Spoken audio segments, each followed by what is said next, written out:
This is Where We Live on Connecticut Public Radio. I'm Lucy Nalpathanchel. Today we talk to visual artists about where they live. Coming up, we hear from a Wallingford-based woman about her work with community members to document their towns by making art.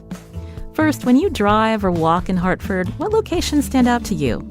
There's the Colt Dome, of course, and the Connecticut State Capitol, and beautiful Victorians like the Twain House and others around the city, known as Painted Ladies. But my next guest has documented Hartford beyond notable landmarks. Pablo Delano is a professor of fine arts at Trinity College. His photography book, Hartford Seen, grew out of an earlier exhibit at the Connecticut Historical Society. He joins us now on Zoom. Pablo, welcome to the show. Thank you. Good morning. And our listeners can join as well, 888-720-9677. That's 888-720-WNPR. You can find us on Facebook and Twitter at Where We Live. And as we talk throughout the hour, some of Pablo's beautiful images are on our website, ctpublic.org/where we live, if you'd like to take a look. Now, Pablo, I understand you grew up in Puerto Rico. You worked in New York City before arriving in Hartford in the mid-1990s. So tell us about your first impressions of Hartford when you arrived. Well, yes, I was born in Puerto Rico. I grew up there, and I had many years in New York City before moving to Hartford. And I suppose one of the strongest impressions of Hartford that I had when I moved here was how Caribbean this city was. I saw evidence of the Caribbean practically everywhere I looked. So that was one of the strongest impressions that I had when I moved here. And of course, going to local markets and restaurants, I felt right at home. Now, when your colleagues and others found out you were moving to Hartford, or even when you arrived here, what did people say to you about the capital city? Well, my very positive impression of the city was tempered by some of those comments, actually. I was warned that it could be dangerous, and I was told that one of the great things about Hartford was how easy it was to leave. This was something I was told by real estate people as I looked for apartments to live in, and by some of my colleagues. So it was interesting to me that all of this feedback and comments I was getting about the city didn't really match up with my own experience of the city. And so did those sentiments and your experience with Hartford influence how you went about taking pictures of this city, Pablo? I think they did. My take on the city was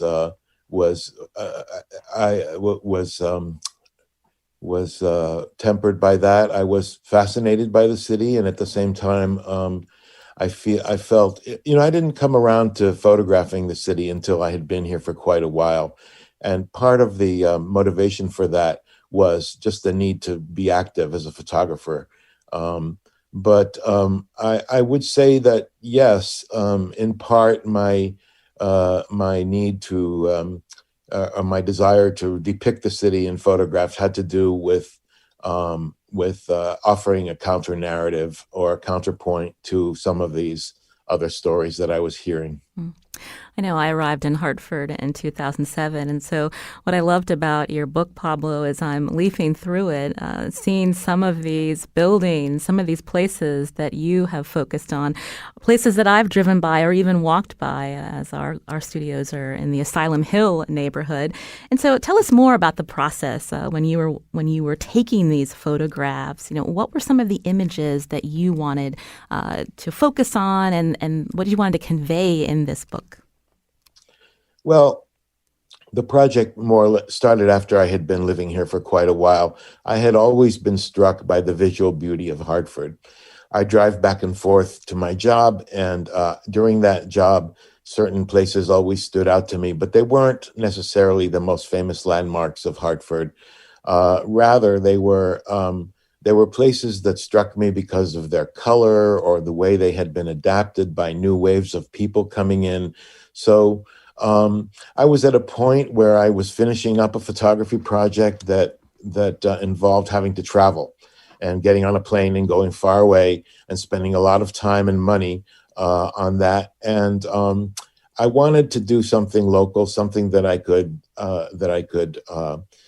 just go out when I had an hour or two free, and that combined with my my interest in Hartford led to this project.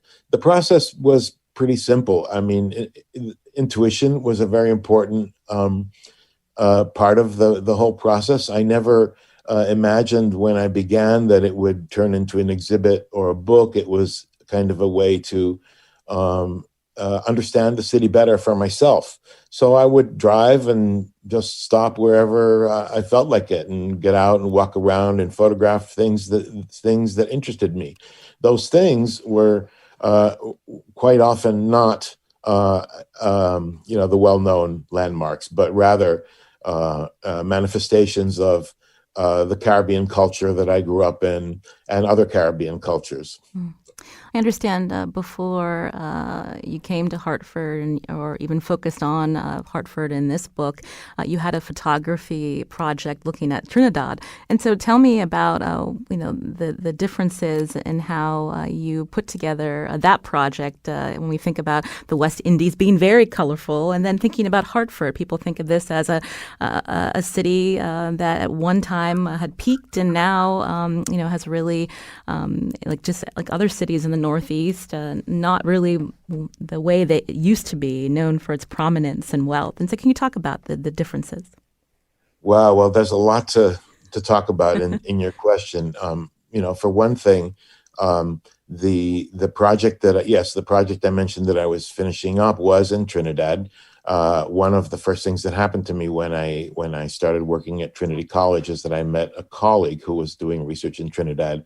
And as someone who was born and raised in Puerto Rico, the opportunity to go to Trinidad was extraordinary because I got to experience a different part of the Caribbean, English-speaking part of the Caribbean, whereas I'm from a Spanish-speaking Caribbean. And most importantly for me was the fact that I got to explore a Caribbean country that had achieved independence and was no longer a colony. Mm-hmm.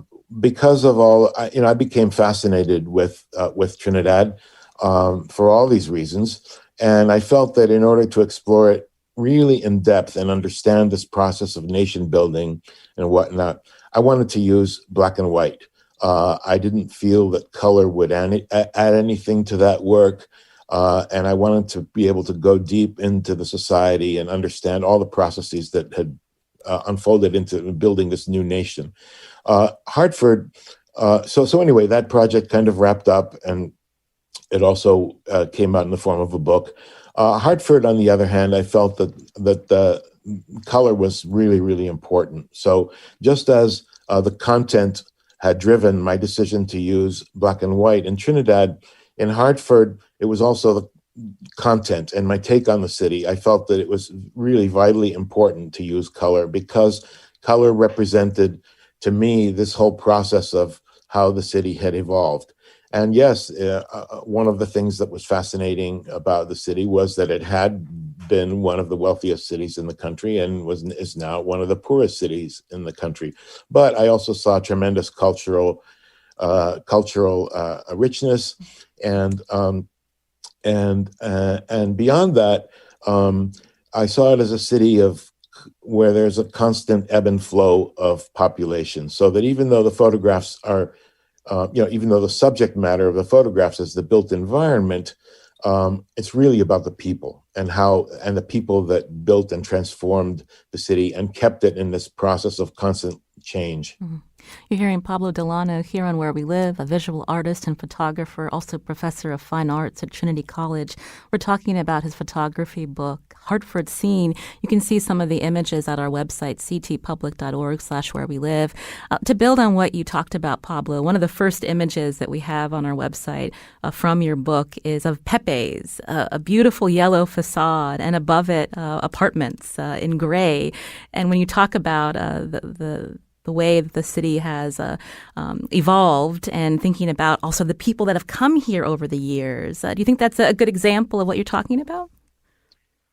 I do. When you think of New England, you think of this Puritanism a very kind of Puritan kind of aesthetic. And to me, again, going back to the earlier question, I think color is very symbolic in a way of the way that the city has changed. And in that photograph, you see both worlds combined in one picture. The upper part of the building is gray. It's very organized in terms of a grid. There's these little, rows of windows, and there's not much decoration. It's very reserved, very muted, whereas the lower half is these bright colors. I believe there's some also images of plants and very, very tropical. And yes, to me, that photograph sort of concretizes that whole dichotomy. I also mentioned the Colt Dome at the start of the show. You have a picture of the Colt Dome, but it's seen from a different angle, and it's also on our website, again, ctpublic.org/where we live. Pablo, can you describe that picture for our listeners? That picture is one of the few photographs in which I actually include one of the well-known landmarks of Hartford, in the book. There are other places that are not included, but that particular image, I wanted to. It was a challenge to me. I wanted to include that dome because it's so eccentric. It's Hartford is well known for it, but why in the world is there this Russian style dome in Hartford? So I went many times, and what struck me about that one visit where I took the picture was that there was construction going on. And so, yes, you have the iconic dome in the background, but in the foreground, there's a dump truck and there's a big pile of rubble. And so it's not a glamorous kind of picture. It's a very gritty, down-to-earth picture that represents to me this notion of change, this constant change that's happening in the city and even though the photograph depicts physical, things like dirt and gravel and big chunks of cement, to me, it really is more of a metaphor for the waves of population and the constant changes of peoples who come and go through our city. It speaks to a city in flux. I had also mentioned that this photography book grew out of an exhibit that you put on at the Connecticut Historical Society. What was the reaction from people to that exhibit? The way that you viewed Hartford, because as you mentioned, when we think about the city, people coming and going, maybe not thinking about the long-time residents or the new people who come into the city and then may leave. I'm just wondering what you heard from the public. The reactions were really fascinating to me. And I did hang out there quite a bit just to see how people reacted to the images and to see what kind of conversations I was able to overhear. Also, people could write their comments in a book that was left there for them to for that purpose.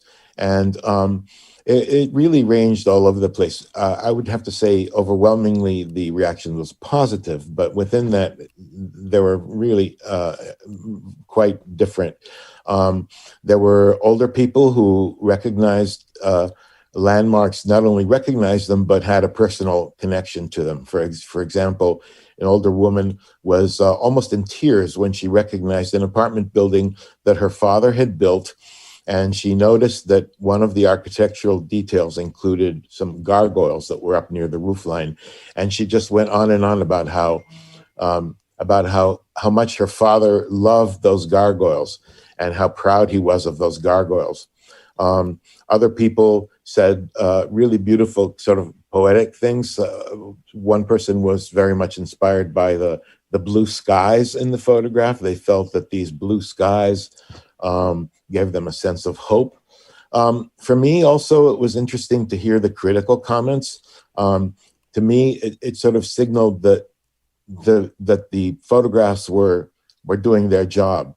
Some people praised the technical quality of the photographs, but they were very upset that I hadn't included those things that they identified in a positive way with Hartford, such as the Mark Twain House, the Capitol Building, or the beautiful parks. They couldn't quite wrap their heads around why someone would do a photo essay about Hartford and not include those landmarks. So to me, that was really fascinating.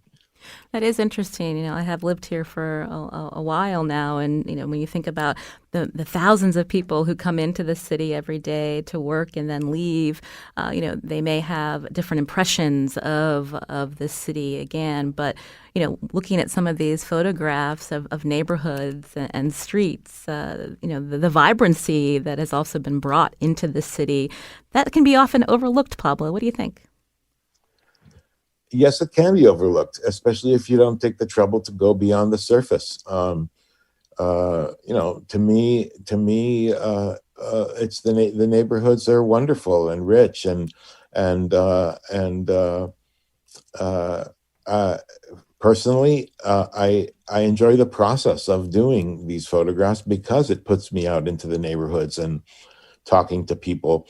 Often, if I'm out there photographing, people will come up and talk to me. Also, those encounters don't always start out in a positive way. People challenge me, "What are you doing? Why are you taking these pictures?" But with very, very few exceptions, the conversation quickly turns around when I tell them that I'm photographing not because I'm a real estate broker, not because I'm a cop, but because I'm simply interested in the building from a historical point of view, or I think it's beautiful. And at that point, the conversation becomes rich and wonderful and friendly. I've been invited into people's homes and invited into churches, and that sort of thing. People I think appreciate a recognition that their place is of value. Mm. You're hearing Pablo Delano here on Where We Live, visual artist and photographer, a professor of fine arts at Trinity College. We're talking about his photography book, Hartford Seen. It features more than 150 photographs of the capital city. We'll talk more with Pablo about his work after the break, and we'd love to hear from you too. As you travel around Hartford, what places stick out to you? Places that have a history or have some kind of personal connection? Again, the number 888-720-9677. That's 888-720-WNPR, or find us on Facebook and Twitter at Where We Live.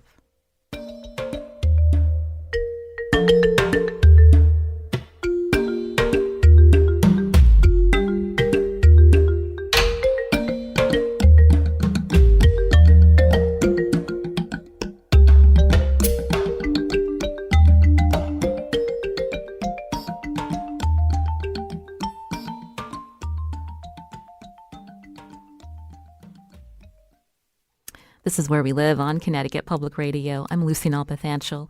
My guest today is Pablo Delano, a visual artist and photographer. He's a professor of fine arts at Trinity College.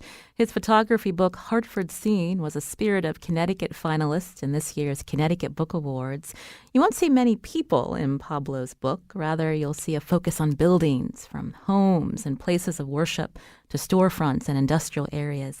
Again, you can see some of Pablo's photographs at our website, ctpublic.org/where we live. Pablo, earlier I talked about the thousands of commuters that go in and out of Hartford. Something that I noticed, too, is the theme of the images where cars were also photographed. Talk through those decisions and those images. Well, as you know very well, cars are an integral and very important part of life in Hartford, partly because so many of them come into the city every morning and leave in the evening. Less now with the pandemic, with people who are working remotely, but still there's this massive influx. I don't know what the statistics are now, but pre-pandemic, the population of the city practically doubled during the daytime on weekdays, with people coming into work in all the office towers and insurance and finance and that sort of thing. Any keen observer will notice the role of cars. Cars are also essential for many people who live in the city because public transportation is not the best. So people, even of very limited means, need cars, and anyone who can possibly afford a car has one. They're helpful in getting your groceries home, because imagine trying to bring your groceries in public transportation and whatnot. So there are cars everywhere. And at first, I was frustrated a little bit by having cars blocking views and whatnot. But I quickly realized that cars were a very important part of the landscape, and I thought about how I could include them in the photographs in meaningful ways. So one way was, of course, to photograph those places of business that service cars, garages and oil change places and parking lots and all that kind of thing. But beyond that, I became very interested in using them instead of thinking of them as blocking my view, actually incorporating them into the composition. So as someone who's very visually oriented, I became fascinated with the way that the surface of cars reflect light. So rather than taking photographs where you have the typical cliche landscape with a reflecting pond, I thought of the roofs and the hoods and the glass windows of cars as the reflecting ponds of the city. So you'll see a lot of photographs in which which I just take pleasure and joy in incorporating these complicated sorts of reflections into the photographs. It's an inherent part of the city, so why not incorporate it? And as a visual artist, why not celebrate it? We're jumping around your book, different sections. I'm thinking of the space between us where there's a red and white pickup parked outside a strip mall called Unity Plaza on Barber Street. Tell us more about that image and the story of Unity Plaza. Well, of course, as a photographer who is doing this sort of work, I'm interested in the history of the city, and I can't help but research certain areas that I go to and whatnot. I was struck by the name. There's the strip mall. Why would it be called Unity Plaza? And then, of course, in the photograph, there's the red pickup truck. But on each side of the sign, there are two businesses. One is a little storefront church, with a hand-painted sign, sort of evangelical church. And on the other side of Unity Plaza, almost as though it were a balance beam, on the other side, balancing it out, is Bank of America. Well, I learned that Unity Plaza was actually built after the 1969 riots in Hartford as a means to address some of the shortfalls, some of the shortcomings in the north part of the city that people were very upset about. At that point, the city had experienced a huge amount of what's called white flight. The north end of Hartford had been largely Jewish, and most of the Jewish community had left. There had been a lot of influx of African Americans, part of the Great Migration coming up from the south. And the end result was that the north end of Hartford was severely lacking in basic services, supermarkets, banks, and this sort of thing. And that was one of the things that motivated these protests that led to the 1969 riots. So Unity Plaza was built as a way to unify the city and to satisfy some of these some of the needs of the north end of Hartford. So that photograph, the more you know about this history of the city, I think the more meaningful it becomes. And I mentioned that there are very few people that are photographed in this book. But when we think about, as you mentioned, the population shifting and, the North End once being solidly Jewish, the idea that there are lots of synagogues that are still there and how they've been repurposed. Also, some of the Catholic churches that are no longer active. Can you talk about that, Pablo? I was especially interested in the synagogues. Of course, one of the Catholic churches is Sacred Heart, which is very important, very, very important church in the Puerto Rican community. But the synagogues, there are many of them in the North End. I don't know, maybe 20. And almost all the buildings are still standing. Almost all of them have been converted. They remain as houses of worship, but they're not Jewish any longer. They're not synagogues. They've been converted to Pentecostal churches or Adventist temples and whatnot. From a visual standpoint, one of the things that interested me was that the new occupants of these buildings apparently felt no need to strip them of the iconography that identified them as former temples. So they're still covered with Stars of David and Hebrew writing. So to me, that was fascinating, and it's a way, it spoke to me of the continuity of history. And one of those pictures, again, on our website, ctpublic.org, I think of St. Augustine Church and a Muslim woman walking across the street, Pablo. That's right. That's in the south end of Hartford. And from what I understand, St. Augustine's Church has been decommissioned. It's no longer active as a place of worship.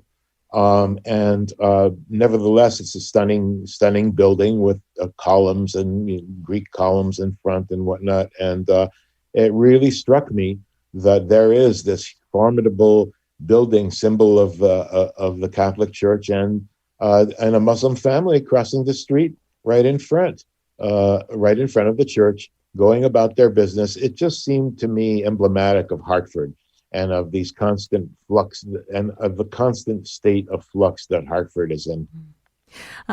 Many homes also photographed in your book, Hartford Seen.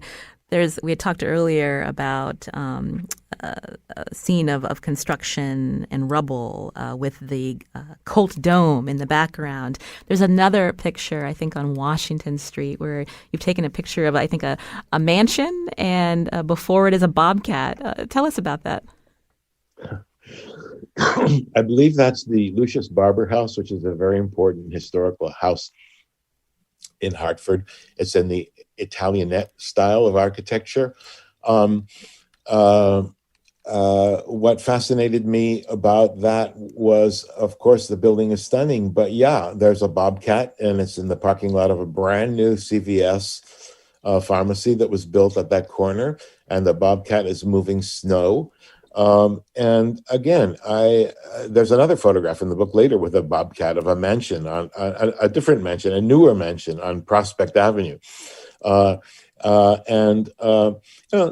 me, there are several things. I mean, first of all, these little bobcats is, again, symbolism, a symbol of things constantly being moved. I also happen to like the color of them, the orange color. It's interesting to think about color and the way color plays out throughout the book as well. Not only in the old Puritan colors of gray and brown and whatnot, but then with these new populations coming in, the explosion of colors. And even though bobcat is not necessarily associated with those communities, still it adds to that constant dynamic idea of color being present everywhere. When we think about a city in flux as well, and the different communities that have moved here and then also left, maybe come back, you've got a picture of one side of a halal grocery and the other side a Dominican hair salon. When you look back at that picture, Pablo, tell us more about that moment when you took it. Well, it's one picture. It's one frame. It's one picture, and both of these businesses are exactly side by side. It's in the south end of Hartford, and of course, it represented these two communities who find a way to live together. In Spanish, there is a word, convivencia. It means the ability to kind of survive and live side by side. Comes from medieval Spain, which was also very diverse. So yeah, there's a halal, Jerry's, it's called Jerry's Halal Grocery. And there's a picture of a cow, I believe, on the sign. And right next to it is a Dominican hair salon with the Dominican flags in the window.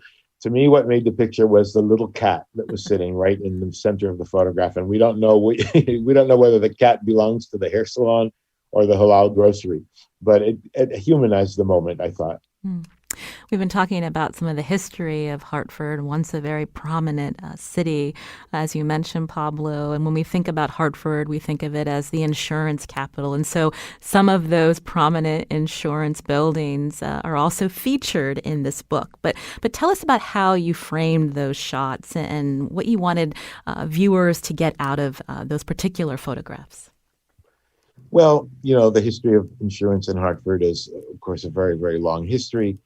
And we have these, major insurance buildings in Hartford, the Hartford and Aetna and Travelers and whatnot. I believe the Travelers building downtown actually was built so that it could, so that dirigibles could dock at the very tip of it. I'm, my interest in cities and whatnot sort of goes beyond. As a visual artist, I'm always looking at how I can frame things in a new and interesting way. So, for example, the photograph of the Hartford is places it within two shrubs behind the chain link fence, and I think when you look at it, it's almost hard to identify it right away. One is struck, I think, by the abstract qualities of the photograph. Opposite that photograph is a picture of the travelers, which is contrasted with a tree branch that I happened to find on the street, which is almost the same size in the photograph as the tower, a tree branch that swirls around. So I think those photographs really speak to the way these structures get woven into the matrix of our city. And I think also those photographs are maybe a little bit ironic, a little bit sarcastic in the way that they're presented. When you look at the Travelers building, Pablo, what do you think? Oh, I think of a wedding cake.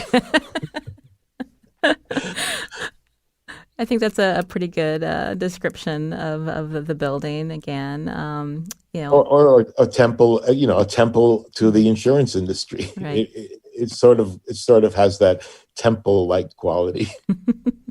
I mentioned that you're born and raised in Puerto Rico, and one thing that we like to find out when we talk with artists, with writers, is who inspires you. You dedicated your book to a specific individual. Can you talk about that? I'm so glad that you mentioned that, because Juan Fuentes was a kind of a mentor or someone who I looked up to, a teacher, in his dedication to documenting our community here in Hartford. He spent 40 years making a visual record of everything having to do with Puerto Rican life here in Hartford. And he loved the city of Hartford. He came here originally to work in tobacco and became involved in journalism. He was a self-taught photographer. And I thought that it would be certainly that his work deserves recognition. And I felt indebted to him as a kind of moral compass, which he served for, and he served that role to many, many people. So it was my honor to dedicate. It was a pleasure and an honor to dedicate the book to him. Mm-hmm. I mentioned Hartford Seen grew out of an exhibit at the Connecticut Historical Society back in 2014. It's been a pleasure to learn more about how you put this photography book together, Pablo. And I'm wondering if you can tell us about some of the upcoming projects that you have. Oh, sure. Well, I was trained as a painter. All of my education is in painting and drawing, and although I spent many, many years involved doing books and projects in photography, including a project about Washington Heights in New York City, and of course the Trinidad project. In recent years, I have decided that I want to come to terms and I want to engage with my homeland in a more direct way. Part of this was motivated by certain things that have happened. For example, the debt crisis, the so-called debt crisis, which is basically, I consider, illegitimate debt. It started really with the governor declaring that the debt was unpayable. Then we had President Obama impose a fiscal control board, which stripped away really any sense of democracy. And then, of course, Hurricane Maria and FEMA's lack of response and Trump's condescending attitude towards that. All of this pushed me towards doing a new project, which is a completely different project. It's a conceptual art installation in which I appropriate historical images under the guise of a museum. So it's called, the title of the project is The Museum of the Old Colony. And it's an art installation. It's not a real museum, and it's not an exhibit of historical photographs. It's a personal way of creating a space, an art installation that reflects on the colonial presence in Puerto Rico since 1898, which is when U.S. forces invaded the island. Well, Pablo Delano, it's been a pleasure to hear from you. We'd love to have you back on to talk about some more projects in the future and just how you're working with students at Trinity. Thank you for your time. Thank you very much. That's Pablo Delano, visual artist and photographer, professor of fine arts at Trinity College. This is Where We Live on Connecticut Public Radio. I'm Lucy Nalpathanchel. Coming up, do you consider yourself an artist, or have you experimented with creating art? What inspires you? We'll hear from another artist after the break. You can join us too. Find us on Facebook and Twitter at Where We Live.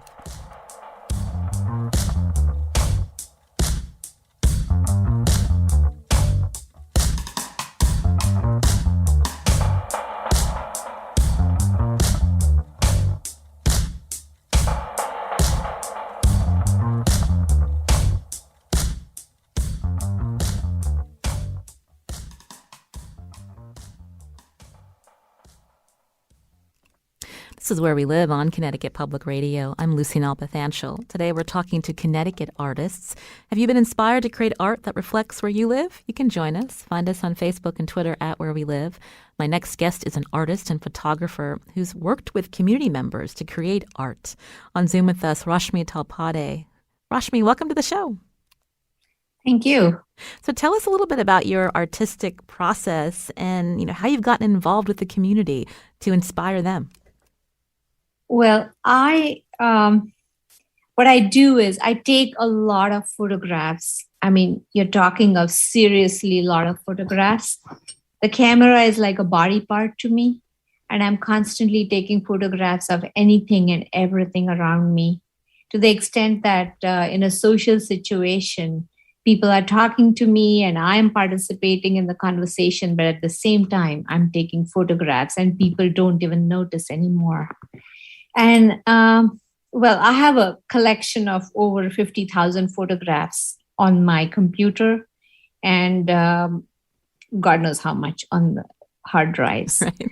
So, and I get them printed, and I cut up the prints and reassemble them to create imaginary worlds. Sometimes they are townscapes, cityscapes, sometimes they are abstract, sometimes they are, I don't know. I mean, just anything. And these photo collages, they sort of reflect my daily life. It could be whether I'm traveling or I'm at home. And I use photographs with no hierarchy. They could be from anywhere, from any time in my life. And I put them together to create photo collages. So it came to me one fine day that I am doing this and I'm enjoying it so much. I think people should participate.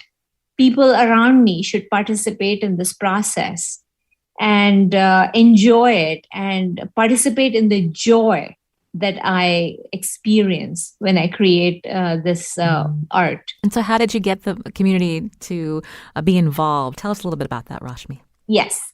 So I approached public places like libraries and schools. It started with specifically with Southington Public Schools, and it went on to the Wallingford Public Library, then the New Haven Public Library, Essex Elementary School, and so on. I approached them and I said, let's create this community project, a collaborative piece where people send in photographs.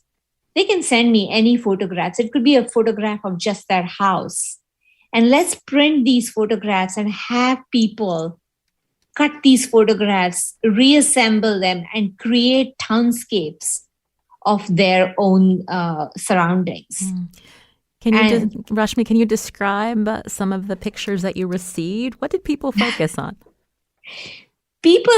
Some people send pictures of their own houses, But I also receive pictures of, town monuments, of important places in town hall, the, sculptures around town greens. I received a lot of old photographs, historic photographs. I received photographs from all different seasons, and we just combined them. And we created these imaginary townscapes, which had recognizable pieces, but they were not geographically accurate. When you look at them from a distance, they look like a photograph of the town, and somebody looking at it would think, yeah, it looks like Wallingford, it looks like New Haven, but it's not really, is it? And then they step close and then they look at it and they realize it's a photo collage. Mm. So layers upon layers of images. Yes. Some they may recognize, others not. But Yes. When you think about the last 20 months, or people have maybe spent a lot more time where they live, whether it's working remotely or just not really going anywhere, do you think that did the ways you collaborated with people, did that change? Were more people in tune with creating, being inspired? Well, in the last 20 months of isolation, I have not really done any community projects in person. I switched to Zoom projects with people, in which those were remarkably successful, actually. I sent out photo kits to people who participated, and guided them on Zoom about how to create their own collages. I mean, I was astonished how successful that was. But to get back to the collaborative projects, I truly believe that in a public art project, if people participate, they have a feeling of ownership. So when they pass by the project in the public place, for example, the town of Wallingford, I see it in the library. People passing by, they'll say, oh, that's my house, or I gave in that photograph, or I cut and pasted. So people feel, they truly feel that they have created the piece. And these are people who have never had an experience of creating art. And it is so important to them to see part of their creation in a big public art piece. Mm-hmm. I like hearing that. So people that may not have formal training like you or a previous guest, but who can think about being creative, that art is around us, and they can be inspired by even something that they see every day, Rashmi. Yes, I mean, that's another belief of mine. Art is everywhere. All you have to do is look for it. Mm-hmm. And I think the collaborative community projects, it sort of introduces that idea to people. It also makes people realize that they can actually work on a work of art. They don't, talent or training and all, it's good enough, but talent it exists within people.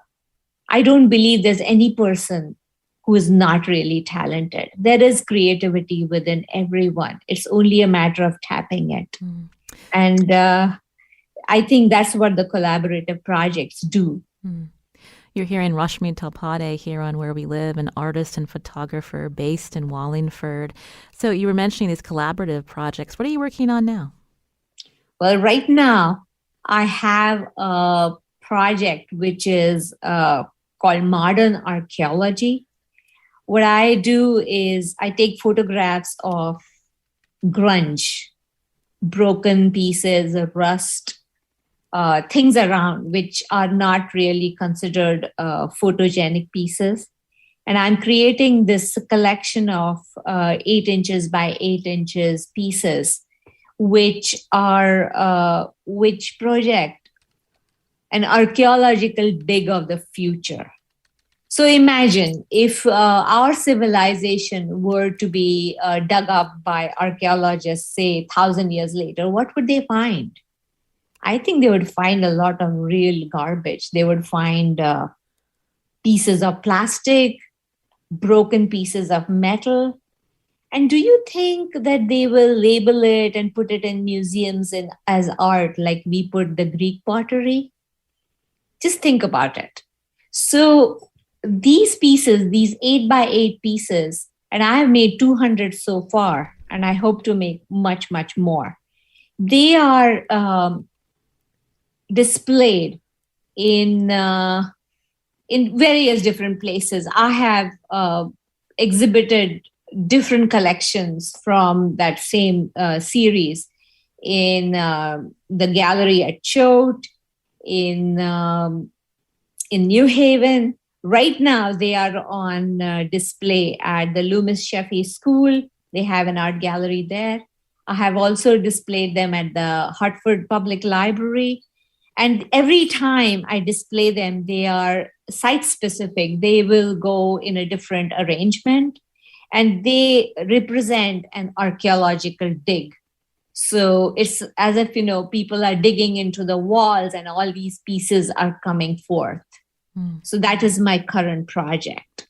It sounds like you have connections to many different places and communities, Rashmi.